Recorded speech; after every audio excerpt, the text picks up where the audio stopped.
Welcome back to Nintendo Voice Chat. I'm Logan Plant, joined this time by George Yang, who reviewed Xenoblade Chronicles X Definitive Edition on IGN. He gave it a 9 out of 10. That means this is an amazing Nintendo Switch game. Hi, George. Welcome to the show. Hey, nice to meet you, man. Thank you for having me. Yeah, of course. We're super excited to talk about Xenoblade Chronicles X. But first, before the show, you were telling me about a very cool Nintendo tattoo that you have that I think our audience would love to see. Yeah. So here I have a tattoo of Link's arm in Tears of the Kingdom at the start of the game when it gets burned off. So I really like it right here. Yeah, that's awesome. That is awesome. Super cool. One of my friends has a whole sleeve based on Breath of the Wild too, and it's very, very cool. So Nice. Awesome ink. But let's talk about Xenoblade Chronicles X, which, as I mentioned, you gave a 9 out of 10 on IGN. And this is a very, very niche Nintendo game that very few people have played. And I mean that with no disrespect. It's just the facts of it. This launched originally in 2015, 10 years ago, as a Wii U exclusive. It's kind of a pseudo-sequel, but mostly spin-off to the Xenoblade Chronicles series. You have 1, 2, and 3, which are all on Nintendo Switch. And so for years, we were just wondering, when are Monolith and Nintendo going to bring X, the last missing piece, the only entry in the series not on Switch, to Switch? They finally did it this year. It's one of the few Nintendo series where you can say every entry is on Nintendo Switch. So just kind of set it up for us, George. What is Xenoblade Chronicles X, and kind of what makes it different from the numbered 1, 2, and 3 trilogy?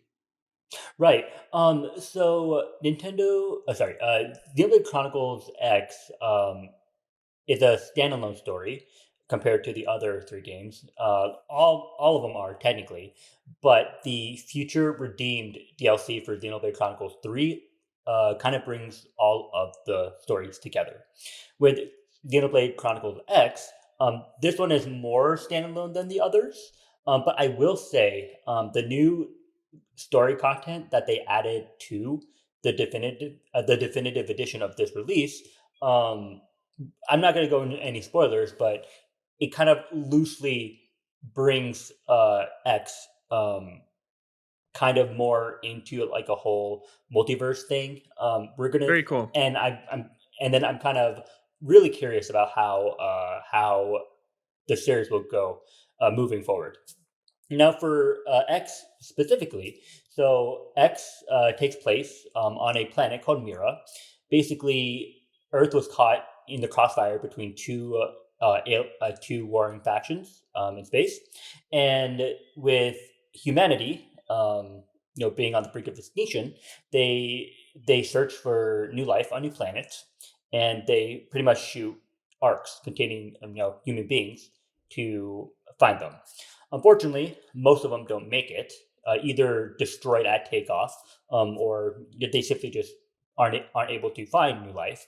But the one that we do follow in this game, called the White Whale, they do make it to a new planet, and the planet is Mira.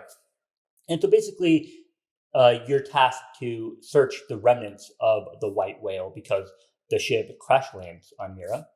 And that's kind of how the whole story is finding a new home for humanity and just kind of bringing, everyone back.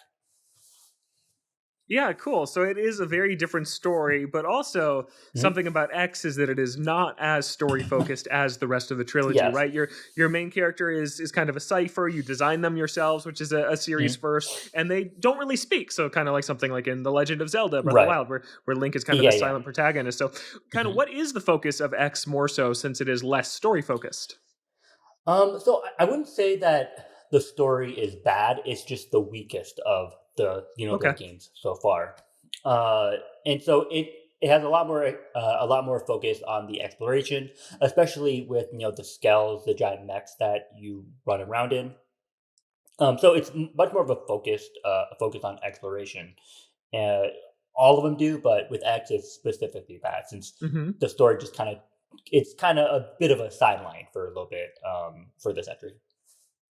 Yeah, so let's really dive into that exploration, because I remember from dabbling in this game back on Wii U, I never ended up finishing it, so I'm very excited to dive in this weekend to play the definitive edition on Switch. I just remember the world being overwhelmingly large. It is huge. Yeah. It's one of the biggest worlds in any Nintendo game ever, and it's gorgeous, and it looks even better on Switch. So tell me about the exploration. Yeah, so I think what really helps the exploration, especially since you mentioned it's so big, is that compared to other open world RPGs, you can run faster and you can jump a lot higher. I think it's like a gravity difference, um, Mm-hmm. but that really does help the exploration mechanics. Yeah, I remember playing like Final Fantasy VII Rebirth last year, going through the open world and thinking, Yeah. why is Cloud running so slow? Yeah. But you don't really feel that on Mira. Like everything goes so fast, and it makes exploration a lot of fun. Yeah, so let's talk about the combat here because Xenoblade really kind of Mhm, strikes a middle ground between RPG combat and something like MMO real time combat. So what's it mhm. like in X? Yeah, so all of the Xenoblade games follow the same MMO template. So basically, your characters have auto attacks. Those are just the basic attacks that they fire off without any input. And you select inputs at the bottom of the screen with your row of arts, and so that gives it like an extra flair and extra strategy to the battle. I think Xenoblade really stands out as a series because of those MMO combat aspects, as compared to like again Final Fantasy VII, Rebirth remake, being like purely action focused or like a turn based game, like Persona. I think Xenoblade really stands out in that aspect. Yeah, so you give it a 9. That is amazing on the Hmm. IGN scale. Yes, It's one of our highest yes, yes. recommendations. Just sum it up for Right. me. Why is Xenoblade Chronicles X an amazing game?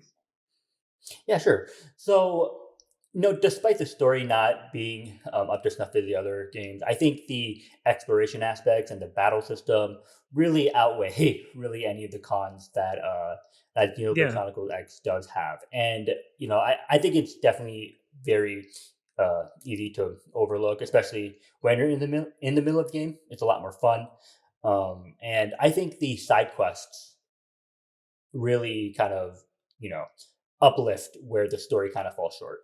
Mm-hmm. Cool. I want to talk about Skells here because Skells are the giant mechs. They're on the cover of the Wii U version and of the Switch version. It's what everybody wants to talk about with Xenoblade Chronicles X. And with my experience in the Xenoblade series, the one I put the most time into is Xenoblade Chronicles 3. And something I love about it is when you're level 5 or 6 and you're exploring these opening areas, there are level 60 or 70 monsters just roaming around. Some want to take you out, some want to just leave you alone. But it's really cool how then you come back at the end of the game and you are super powered and you can finally take on these things that you were terrified of before. And I think X goes the extra step because it's the same thing. You're walking around on foot and there's these giant hulking beasts you have no chance against. But then when you come back with the Skell, it's a different story. So tell me about how the Skells all kind of work and improve the experience. Yeah, so as you said at the start of the game, you have these really low level monsters, and then you have these really really high end high level monsters that you're not really meant to tackle until the end of the game. But I think that really enhances the immersion because a lot of RPGs they tend to do level scaling as the game progresses, right? So Yeah. the early segments of the game, like level 5, end game like level 60. But the way that it's interspersed is a lot more immersive, and honestly, just a lot more interesting. And what really helps is that each of the creatures have their own behavioral patterns, right? So the level 60 giant dinosaur that you see coming your way. I mean, that guy probably doesn't even see you, right? And he's Yeah. just minding his own business. You're just standing there, and it just walks off. And then that other level 5 monster really hates you, and might Uh-huh. attack you on sight. With When you get your Skell, sometimes those behavioral patterns are reversed, right? Now you're in your Skell, and the giant monster that really didn't pay attention to you before now sees you as a threat, right? Hmm. Along with the small monsters, they might see you as a threat now, still, or not. And so the scale really changes up the dynamic of the exploration once you get in, and that actually helps because let's say you're going to a marker, to an objective marker on a side quest, right?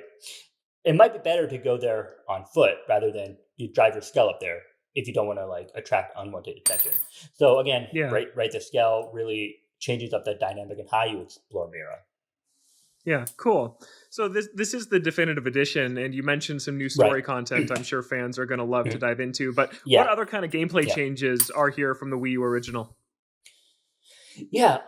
So the big one for me personally, and I think for a lot of people, is that you can now change your active party members from your own menu, from the main menu, right? So in the original Wii U game, you would have to memorize where everyone was at within the new Los Angeles area, and you have to go up to them and then swap your party members out. And that was really inconvenient because sometimes you think this person's here but they're not, which is really annoying. So they really fixed that in the definitive edition. Cool. No more of that. And also, you couldn't change party members while you were out exploring. You'd have to come back in New LA and then go back out again. So I mean, that really cuts down on the time. You can also change the time of day from the menu as well. In the original, you would have to go into like these little boxes that would change the time. You can still do that, I think, but it's so much simpler to just change the time from the menu. And I think those are the two biggest quality of life features. Cool.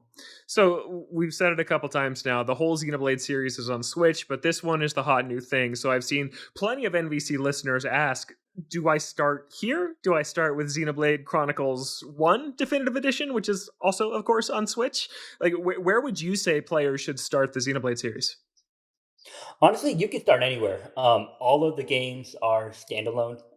Again, the Future Redeemed DLC for 3 brings the 3 main ones together, but I mean that's not till like the end game anyway.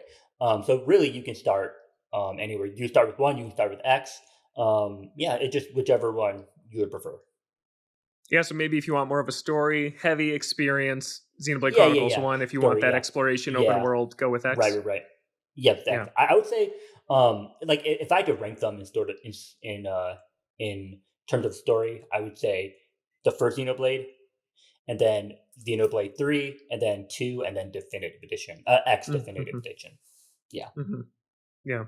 Well, it looks like a really amazing game. I'm excited to dive in this weekend. And I just want to give a shout out to Monolith's output on Switch, because they have been an incredibly valuable studio for Nintendo. Not only they made 2 brand new Xenoblade entries in 2 and 3, which each had their own 20 plus hour DLC. And then they made a definitive edition of 1 with an expanded epilogue, a definitive edition of X with new content as well. But beyond that, they're a support studio on nearly all of Nintendo's first party in-house games, like the 2 open world Zeldas, Splatoon 2 and 3, Animal Crossing New Horizons. So they have really established themselves this generation of one of Nintendo's most important studios. And looking ahead to Switch 2, I'm sure they're going to continue to be just incredibly valuable for them. Right. Yeah, I'm definitely excited to see what they can do with Switch 2. I think they might be cooking something special there. Hopefully, Xenoblade Chronicles 4. That'd be great. Yeah, because 3 is kind of the end of like the original's arc, right? Like it really puts a bow on things where it could continue. Yeah. Yep. So we'll see. And I think they're on maybe the top studio on the list of studios we're most excited to see just visually what they squeeze out of Switch 2, because like their games on Switch are gorgeous. They really know the hardware inside and out, and it's exciting to see what they'll do. In the next gen. You can tell from their environments. The different regions. Caldros, big lava plays, Primordia, gorgeous, lush grasslands. Like they really know their environment. So I'm really excited to see what they can do with Switch 2. Very cool. Well, thank you so much, George. Go check out George's review on IGN.com or on YouTube, a 9 out of 10. It's about a 9-minute video, and you can find out even more of his thoughts. And George, where can people find you? Yeah, sure. You can find me on Twitter at Yinyangfooey, YINYangFooey. I'm pretty much on there a lot, and you can check me out there. Awesome. Thanks, George. That's Xenoblade Chronicles X Definitive Edition out now on Nintendo Switch. And with that, let's switch back to the rest of the show. Thank you. Bye.